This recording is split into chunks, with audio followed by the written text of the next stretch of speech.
अस्सलाम वालेकुम।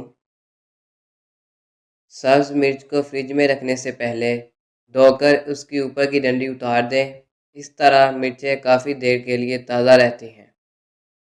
सब्ज़ धनिए को अच्छी तरह धोने के बाद मलमल के कपड़े में लपेटकर फ्रिज में रखने से काफ़ी देर तक फ्रेश रहेगा। टमाटर के कतले घी, मक्खन या तेल में तलने से अपनी खुशबू और जायका खो देते हैं।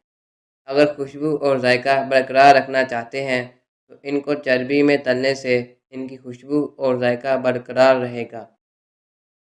दही बड़ों को नरम बनाने के लिए पिसी हुई दाल में 2 चाय के चम्मच दही डाल दें। इस दाल के भुने हुए बड़े नहायत नरम और मज़ेदार होंगे। कीमे की रोटी को फ्रिज में रखने के लिए फ्रीज़र में रखने से पहले मैदा छिड़क कर बटर पेपर पर रखें ताकि वो चिपके नहीं। 1 मिनट तक धुएं पर उल्ट पुल्ट करके फ्रीज़ कर दें तो 20-25 दिन तक ख़राब नहीं होगी।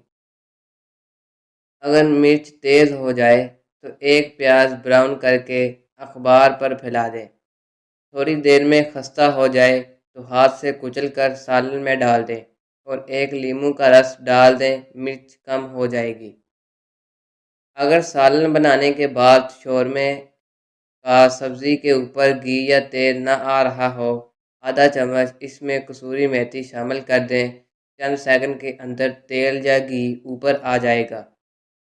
अगर पनीर रखे रखे सख्त हो गई हो तो एक मलमल के कपड़े को सिरके में भिगोएं और पनीर को इसमें लपेट कर रख देने से ये नरम हो जाएगी। गोभी और बंद गोभी के रंग को ख़राब होने से बचाने के लिए पकाते वक्त 1 चाय का चम्मच दूध डाल दें। मिर्चें काटने के बाद हाथों को जलन से बचाने के लिए हाथों को ठंडे दूध में डुबो देने से जलन ख़त्म हो जाएगी। जितने प्याज इस्तेमाल करने हों उनको रात को प्लास्टिक की थैली में डालकर अच्छी तरह थैली बंद करके फ्रिज में रख दें। उन्हें काटते वक्त आंखों से पानी नहीं बहेगा। अगर आपको हमारी आज की ये वीडियो पसंद आई हो तो इस वीडियो को लाइक कर दीजिए और हमारे चैनल को भी सब्सक्राइब कर लीजिए। शुक्रिया।